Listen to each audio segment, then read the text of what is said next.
I must admit, I have not played a construct myself, nor and I have played Druid a couple of times, but like you, I feel like haven't really given Druid enough time because I've never been in a game with a Druid long enough to experience it fully.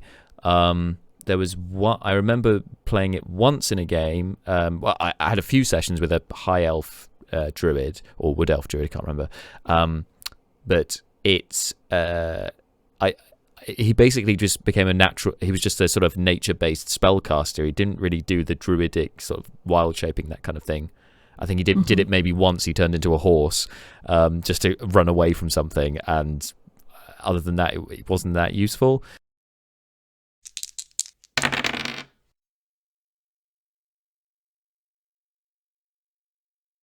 Good afternoon, Angelique. Thank you for joining me.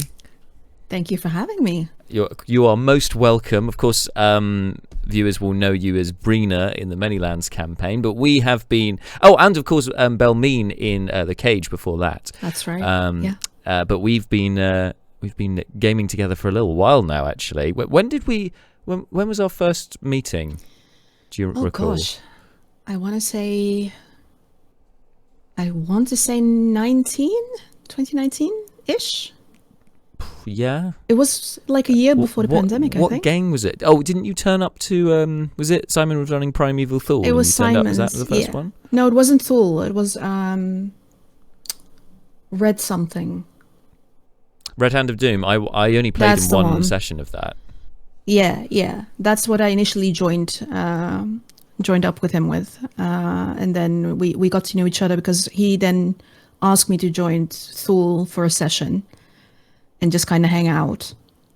And that's when we played together in Thule just for the one game. And then, Yes, I remember you sitting in on were you sitting in on a session before you joined as well? Yeah. And you sat in on the one where my character proposed to the Queen and had this like whole and I was very impressed. Yeah. Oh, those heady days. Impressed with that character. It was literally because that was my first around the table playing myself. I've watched D&D for a long time before that, but playing myself the first time was in Red Hand of Doom with Simon, and I always was a bit, because they're old school gamers, you know how that group are, right? They're not very big on the elaborate role play, and you with that proposal, that was my first exposure to real in-depth role play, and I was like, that's it, that's what I want to do. from the new school. Yes. Yeah. Tradition of our fireside chats here is to ask about what your ideal slice would be. What would you bring to this fireside chat if we were in person? I didn't make it. I did want to, but I just didn't have the time. I'm going to toot my own horn here. My favorite slice is something I came up with myself. I kind of been tinkering around with New York style cheesecake and kind of putting my own twist to it and adding things and moving things and removing things. And so I ended up making, I even have it here with me, writing my own recipe for it. That is so organized. Cheesecake. Yep. I'm a very organized person. I write things down. Angel's cheesecake. Okay. Angel's cheesecake, and basically it's adding orange zest and raspberry coulis, and then taking out the lemon zest instead, and less heavy on the vanilla, adding a sour cream layer on top. It is amazing. Oh, so I should make you guys that. Sometimes. You should. Hey Angelique, if it's possible, where if the stars align with, because you're still based in London when you're in the UK, right? Yeah. So if the stars do align with our round the table meetings, the first one being at the end of April, then by all means, I mean, I know it's at a pub and they might have they might not be a bit like objections to that. Yeah, but I'm sure it'd be fine to like tub up stuff and bring it along, like, or we should just do something socially, obviously, like, come round for dinner, we'll have cheesecake. It's great. Absolutely, yeah. Sounds very good to me. I'm known for my desserts. I'm not a great cook, but I'm known for my desserts. Oh my God. So you're like really leaning into the teen mum thing again. Oh, always. It's how Belmeen started. It's how I am. I mean, I'm not as prickly, I hope, but Well, I don't know. Maybe in a few years we'll see. Bitter experience exactly. and all that. I'm looking at my future. So, so you said you're not much of a cook. So who is but do you do a lot of cooking at home, or is it more takeout, or what's I your do process? cook. I definitely do cook out of necessity. If I rely on Joe to do it, we won't survive that. That's not going to work. He cannot cook to save his life. I barely trust him with a knife to be like cutting up some veg for me while I do the rest. Oh wow. But yes, it's a mix of me cooking. Majority is me cooking. If I don't have time, then it's depending on something like HelloFresh or something. I try to avoid takeout. I mean, it happens, of course it does, at least once or twice a week, I'd say. But I try to do the cooking myself. Fair enough. Not a fan though. I do because I have to. So really, like desserts and baking, that's sort of where your culinary passion lies. Like Baking that's is what my you do thing. for fun. See, Yes. but baking's the only thing I haven't been able to get my head around really, and I think it's more because of the out of sight, out of mind. Like I pop it in the oven and I'll forget it's there. I mean, obviously you set a timer and whatnot, but it is an art form in of itself. Baking, I would say. It's you know what it is for me. I think that cooking is the art form, and for me, baking is more science. It's more exact measures and things, and like ratios, and like it's way more. Nothing drove me crazy more than my mom going, if I ask her how to make a recipe of hers that she made. She's an excellent cook. And she'd be like, you just kind of feel it out. I don't know how much I put in there. I just kind of shake, and pour stuff in until it feels right. And I'm like, that makes no sense. I can't replicate that. Okay. Intuitive cooking as opposed to, as you say, science. That's a good analogy, actually. Yeah. And for me, I mean, to get something exactly the way I want it to be in baking, if I have the measurements right, if I have the ratios right, the humidity level, the temperature, all that stuff, it's going to come out exactly the way I want it to. And that's I enjoy that. I'm a scientist at heart, I guess. Maybe. It's interesting with these opening questions about food, because I think that it's a good sort of opener. It's a good like icebreaker and talking point.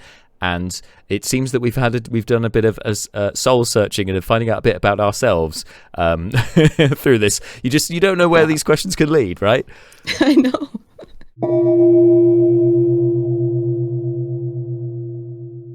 Tell us what your first experience of TTRPGs was. How you got into the hobby?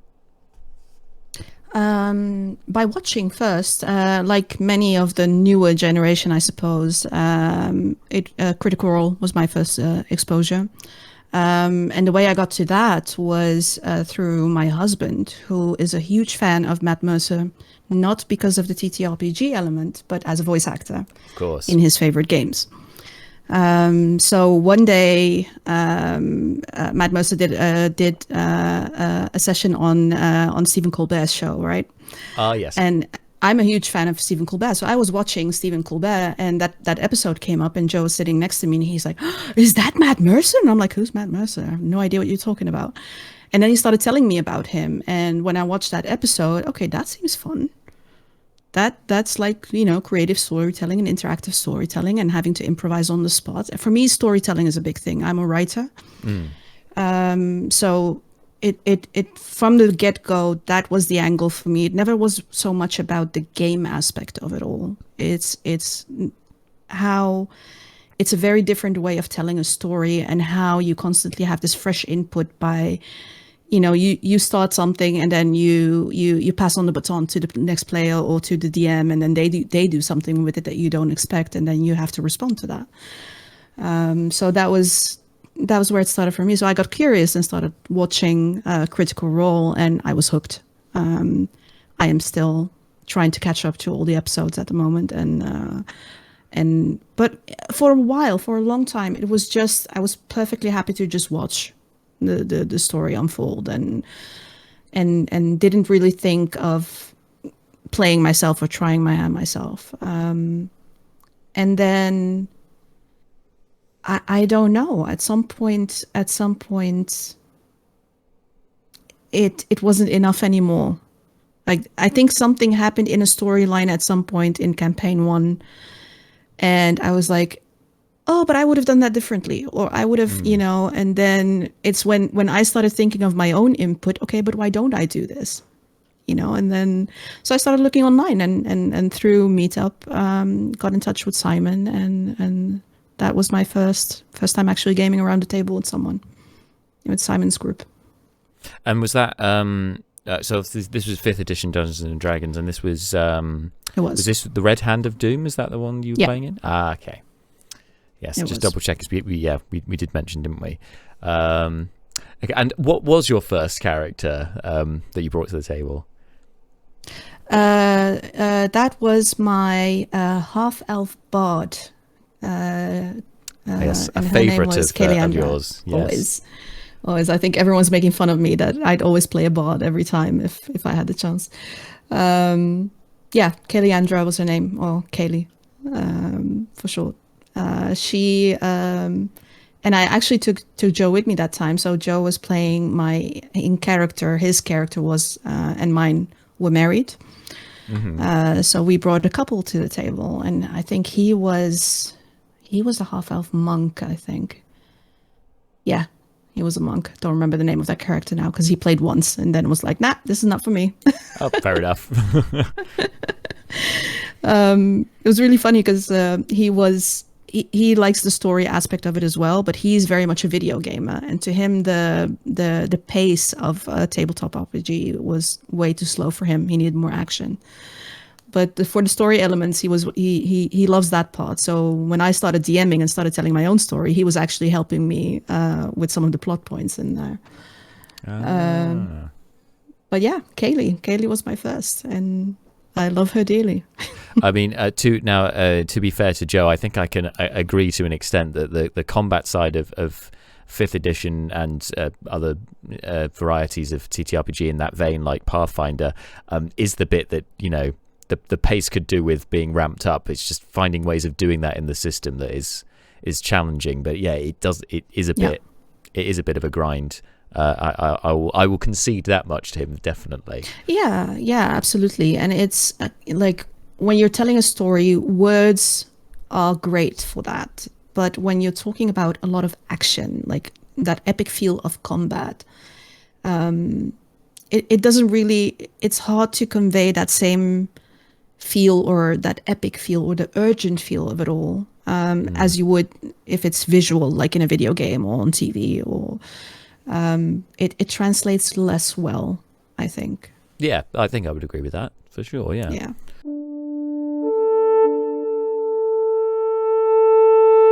So across your experience of TTRPG, so obviously you started with 5th edition. Have you played any other systems at all in that time? I have played, I've played Cthulhu.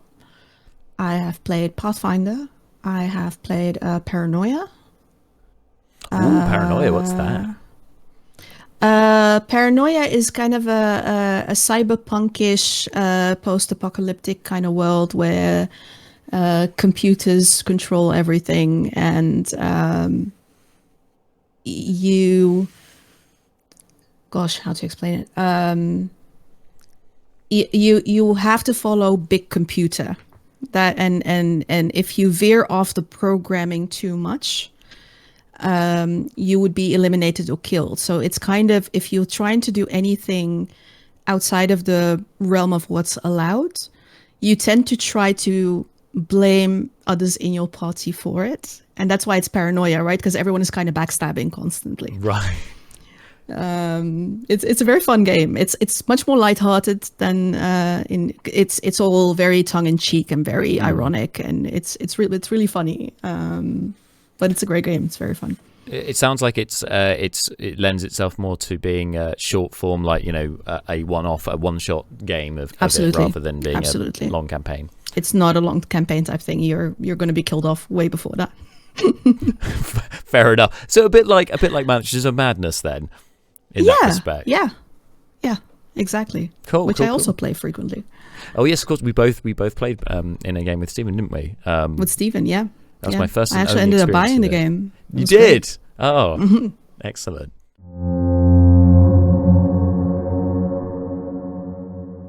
So across these different games that you've played, do you have, or can you share with us one of your most memorable moments in your TTRPG experience?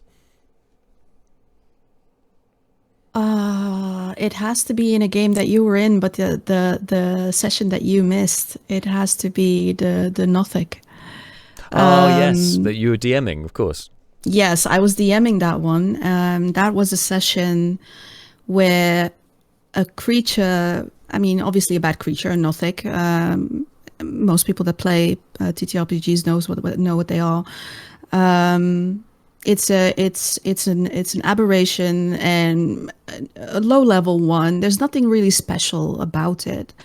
But I homebrewed a lot in my campaign, so I added some psychic abilities to it. There was some telepathy going on, and it could kind of invade people's minds and read their fears or hidden secrets, etc. And I played on that that psychological warfare type thing. And what I intended to just be a baddie in their way that they would just kill and it's a one-off type thing became this grueling session where one person started crying and the other, and they were all so unsettled by this creature and about what that creature could read in their minds and turn truths against them, that they just in a roleplay sense, they were very unsettled by this creature, but then they also started rolling very badly throughout that whole session, which ended up meaning that they didn't kill this creature. It fled, and then it started haunting them in several sessions after that. And it became this big nemesis of the party at some point that they were quite obsessed about. And it was a session that everyone kept talking about and kept coming back to. As something that stayed with them. So that for me was the first moment as a DM, I think, that where I felt, okay, I know how to tell a story. I know how to create a compelling villain. I know how to get under their skin, you know, and impact people with my storytelling. And I think that was the moment that clicked for me that, okay, this is the type of game I love running. And people seem to be enjoying from me because they kept asking for more of that. Even though it was scary and unsettling and someone actually started crying. So I was like, okay, I'm sorry, did I go too far? And they're like, no, that was the best ever. I hate you, but that was the best. So it kind of informed the kind of storytelling that I wanted to do. And it stuck with me for that reason. So I seem to remember the Nothic is a creature that we could whisper into the minds of the people that it sort of beheld. And it could also uncover secrets of that character as well. Exactly, it invades your mind and reads your thoughts against your will. If you fail to save, that is. So, I mean, that must have been some good collaboration with the players as well to like get stuff from their backstory, pull things out from there. Absolutely, because these were all characters that they brought to the table themselves. These weren't pre-gens by you. These were, you know. No, not at all. They put a lot of thought in their backstories. Each one. I mean, you were part of that group. There was so much. Such a rich story to take from. And of course, everyone that creates a D&D character has some tragic thing in their backstory, right? That you can exploit or grab onto and make it turn into a plot hook. And they provided me with ample material to pick from for that Nothic to feast on. It's funny you say that because I agree 100%, and yet I have a player in one of my long-term games that we run pretty much when we can, but it's once a month if that, who's got a halfling greengrocer who was just a greengrocer, just a humble greengrocer from a little village called Plumpton. And he just gets plucked from obscurity by the events of the game, by a dryad, and then so he doesn't really have a tragic backstory to draw on. But this guy is meant to be a warlock. I think he was. I think his powers come from like a Cthulhu-esque sort of monster from beyond our understanding kind of things. But so he started off like flavoring this as he's got these powers, but he doesn't know how, and he doesn't know exactly how they work, but he thinks they're to do with vegetables. So he's just it's like whirling a cucumber or something, and something happens. And he's probably the only exception I can think of an adventurer who, because he doesn't want to adventure, he's got that sort of Bilbo Baggins, I didn't really want to be coming here, I've just been forced to. And that's the only example I can think of not having a tragic backstory. But hey, we love trends to be bucked, right? Exactly. And he's still with that creative choice allows you to tell the story with him. Yeah, we're creating the tragedy for him to exactly. Because I imagine being an adventurer is not quite as glamorous as we might depict it in media and stuff. Kind of going down the more sort of dark and gritty kind of Witcher-esque feel to there are heroes, but they get dysentery and die. Oh God, that's grim. So grim. Apologies.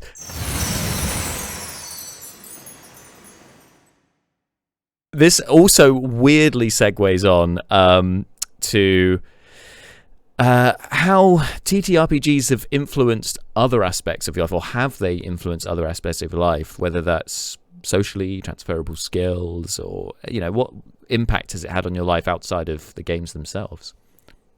In several ways. It definitely has changed how I write, because I've always been writing before I used to play as well, and that was way more. I needed to plan everything ahead, and I needed to prepare everything ahead, and I think by playing, I've learned the magic that can happen from improvisation, and just coming up with it on the spot and allowing the material to surprise you. I think I was very averse to being surprised. I needed to meticulously plan out everything ahead of time. And even when I started DMing, I used to prep that way, where I planned everything ahead of time, and it burnt me out very quick. I mean, I took a break at some point. And I very much learned to only plan very loosely now and allow room for those moments of magic where someone does something completely unexpected and you just have to roll with it. Plans be damned. And that's that's a good life lesson, I think, for everything. We try to plan our lives ahead that way. We start to, I started even worrying about stuff like retirement less now, because who knows what's going to happen the next day. I might be run over by a bus tomorrow, and then what was that for? I mean, it sounds very grim. I know it's an extreme example, but I became a bit more lighthearted when it comes to not everything needs to be so serious and organized and planned ahead. It's okay to wing it sometimes. You can get a great outcome that way too. So I think that it has affected how I worry less. And the other big thing that comes to mind is that period during COVID, the lockdown. I don't think I would have survived that period without our game. I think that was the only way that we were still able to be social and immerse ourselves into this world and kind of escape from that grim reality around us when we didn't know what was going on and people were dying, and we didn't dare leave our house, and we disinfected our groceries, and it was a hard time. And to just kind of put those worries and put that aside for a bit and just log on, even though it's not around the table anymore, it was online, but we could just we laughed so much, and we enjoyed our game so much, and that really got us through a hard time. I think that's a really poignant and prescient point, actually, given obviously since yesterday, with sort of reliving a lot of the stuff that was happening during the lockdowns, obviously with the they've got the committee inquiry going on at the moment with he who must not be named, who's clearly lying, but apparently can't be proved he's lying just yet. But anyway, so that's that's definitely something that's been on my mind recently, was how we all got through the lockdowns and just that, utterly miserable but also just unprecedented times. And I know that's a phrase that's probably been bandied around far too much, but there's no other way to describe it. I haven't experienced anything like that in my lifetime. I doubt you have either. Like, same. Yeah. It was just we're just making it up as we go along. It permanently changed our worldview. Life before COVID and life after, it's never going to be the same. Things might feel outside like we're back to normal. We're not wearing masks anymore. We're not isolating anymore. But everyone is definitely still much more aware about, what's considered safe and what's not. I still feel a bit iffy if I'm in a crowd. That hasn't gone away yet. It's definitely impacted us in permanent ways. For sure. It's still around, like you say. It's just not being reported as much. And maybe I don't know. I don't know the specifics, but I gather it's as it has changed, mutated with each sort of different strand of it. It's sort of has become more contagious, but perhaps not quite as potent as it was before. And obviously, I'm not a doctor, so don't take that as medical advice, anybody. But it's still around. That's the point I'm getting at. Is it's still a thing. I mean, I go on to film sets and I have to still test, to make sure I've not got COVID. Exactly. If you've got COVID, you have to go home. You can't work. Exactly, and we became also more hyper alert to that stuff. We all of a sudden our ears perk up when they start saying monkeypox, and all these different things that I wouldn't have registered before. Like new diseases happened all the time. We all heard about SARS back in the day, but that was all far away. That was remote, and it never really registered. It's just a headline that you read, but it doesn't impact our lives. And now, if there's a new outbreak of something somewhere, we're all a bit, is this happening again? Do we need to be careful? People are just more alert and more, it definitely just, you can't unsee that period. And now it's there. I don't think it's going anywhere anymore. I think it's going to take generations for that to fade. I don't think we will go back to how it used to be. The people that have personally gone through it. That's I think you're right. But like you say, it was an amazing outlet to have, that we could just delve into the fantasy, into the escapism of these fantasy worlds that we had, and play these characters that could explore the outside without having to worry about infectious diseases, although they probably did actually, though, because diseases were still a thing in TTRPGs, and equally they had monsters to fight and bad guys to beat, and sometimes socioeconomic politics to navigate, or geopolitical stuff. I don't know if it's escapism as such, but at least it was not real. It was not our world. It was stuff that we could explore in a safe environment. And I don't know about you, I think we both had this, where we were probably part of 4, 5, 6 games at a time, because most of us were just sitting at home, furloughed or out of a job, or we actually had the time as well to live and breathe D&D every day, when now we're struggling to get together, and it's true.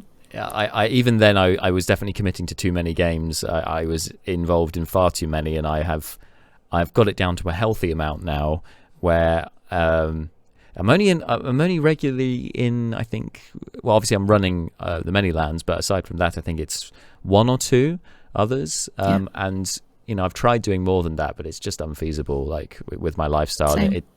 1 or 2, that's fine by me. Just leave it at that.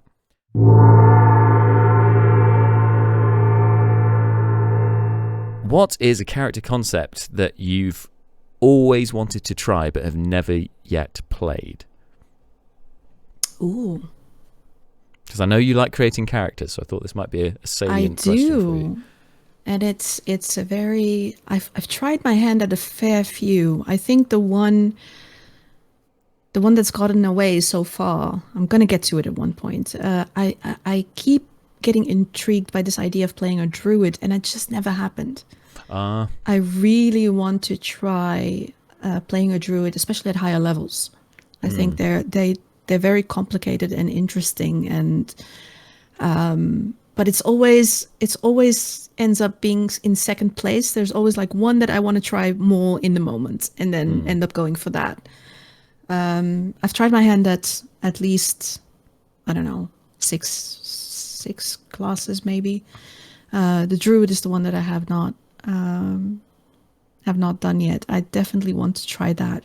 The other thing that I really want to try playing, because I've seen someone in my current group really being outstanding with them, and I've never tried that, is playing a construct.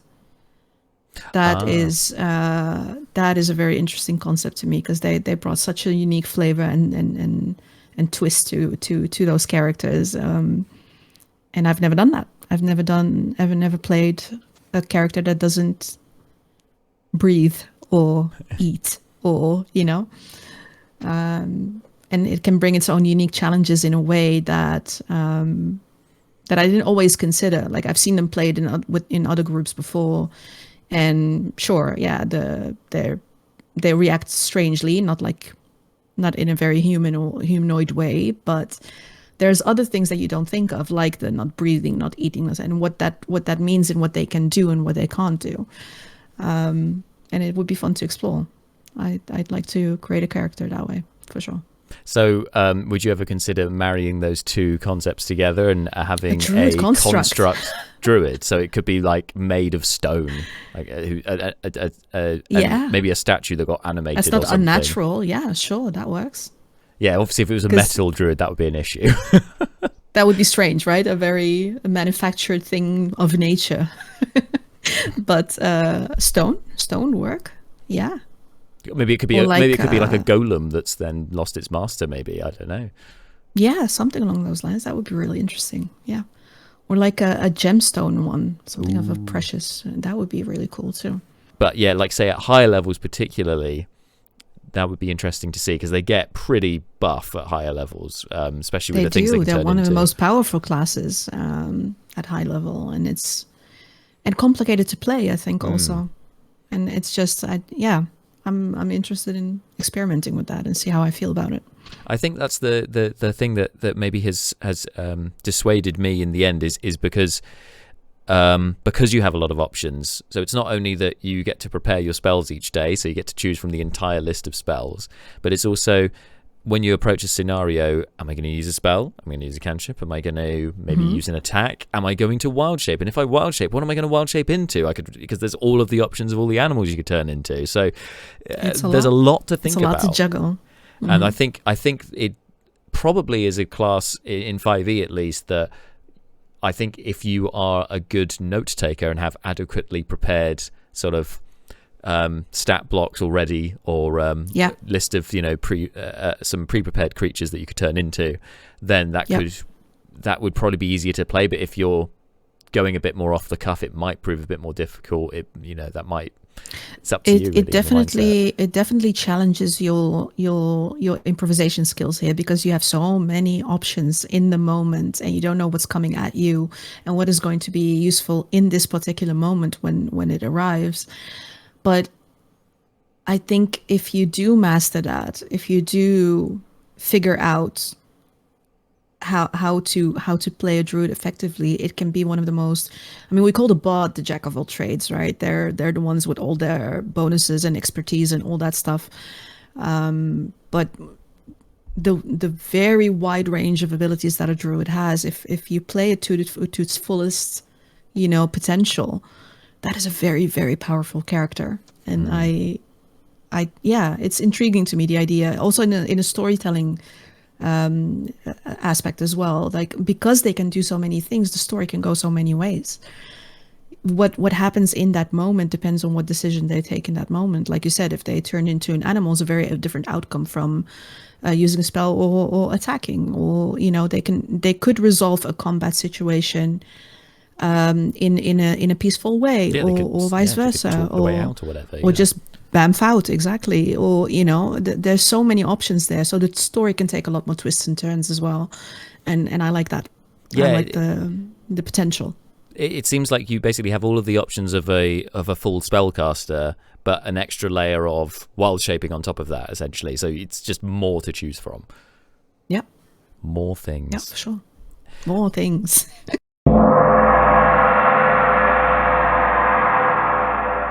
Speaking of more things, our final section, more things. Let's consult the random question chart. So I need you to roll a d20, which I did, which we have checked. You've already got one ready to hand. Ooh, that's a pretty dice. It is. Don't know if you can. I mean, it's a bit blurry, but I can see the difference between the sort of coral and the blue sparkles. That's yeah, it's gorgeous. Beautiful. Where'd you get that? Yes, Etsy shop. I think Nice. I'll put the link up. We could put that in the description or something. Yeah, I can chuck that in the description. No problem at all. A bit of free publicity to whoever made those stunning dice. Yes. So if you could roll that d20, I will read a random question to you from the chart. That is number 4. Number 4. Okay, this one has come up once before. What is your go-to? What is your go-to TTRPG character, or do you have one?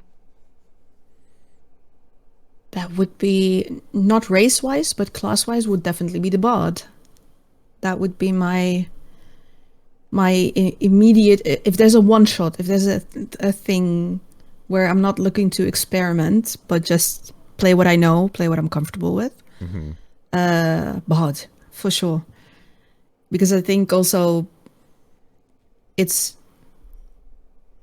I don't sing, but writing is an art form, right? So it's closest to me. I don't fight. I try to sound smart with Breena because she's 20 intellect, but I don't think I'm as smart as Breena is. Creativity is where it's at for me. So yeah, bard for sure. That's mine. And would and you said that you obviously are a writer, and that side of things appeals to you. So would you be inclined, how would that manifest with your bard? Would it be that they tell epic tales, some of which are true and some of which definitely aren't, or would it be more poetry, or would it be them perhaps writing up their stories and selling books, or how would you go manifest that with those characters generally? It definitely would be the embellishing the stories and being a fast thinker and a fast talker, and getting myself out of trouble that way. I can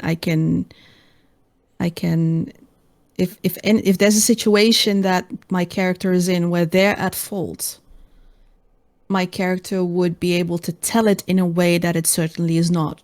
And get away with things. That's how I see my character being. A good writer knows their way with words, and I think that's the knowing how to use those words to their advantage is where I would see the skill set of my go-to character. It's so interesting with because with my approach to certainly a couple of my bard characters that I've played, one that I'm still playing, it tends to be more that yes, he's obviously charismatic and could talk himself out of trouble, but more often than not also tends to talk themselves into trouble as well, and then has to talk their way out of the trouble that they got themselves into. Like a victim of their own success, which I feel like is a good analogy for a bard.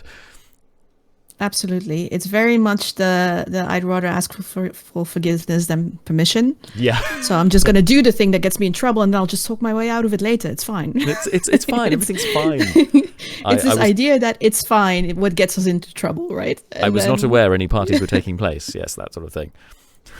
Sorry. Exactly. Oh gosh, yes. Oh no, is he a bard? No. I certainly trying to be one. Definitely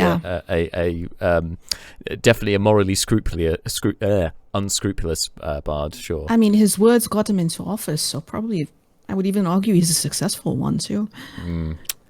Well, what a depressing note to leave that on. Let's not leave that there. Oh no. Oh, get it off. Ruin Kill it with forever. fire. Never playing bards again. No, I've just put you off now forever. I do apologise. All right. Well, that is everything for the interview, though. That's all of the questions I had lined up. So thank you so much for coming on board this evening. Thank you for asking me. No, you're welcome. And thank you so much again for taking the time, but also just for all the shared experiences we've had so far. Whether it's been me running a game, you running a game, you playing in a game, me playing in your game. We've done all the combinations, haven't we? We have done all the combinations. You as DM, both of us DMing. Both as players. Yeah, exactly. Which I don't think would ever. I mean, it could work. Maybe doing a sort of tag team DMing. It could work. Sure. But I've never done that with anyone. So same. Maybe you'll be the first. Who knows? All right. Anyway, thank you so much, and I will see you hopefully in the next session. Yes, hope so too. Thank you so much for tuning into this episode of A Slice and Dice. If you've enjoyed what you've seen, please don't forget to like, share, and subscribe. We really do appreciate your support. And of course, if you'd like to get involved in any future interviews, whether that's being a guest yourself or suggesting some options for our random question chart, join us on our Discord server. There should be a link to that down below.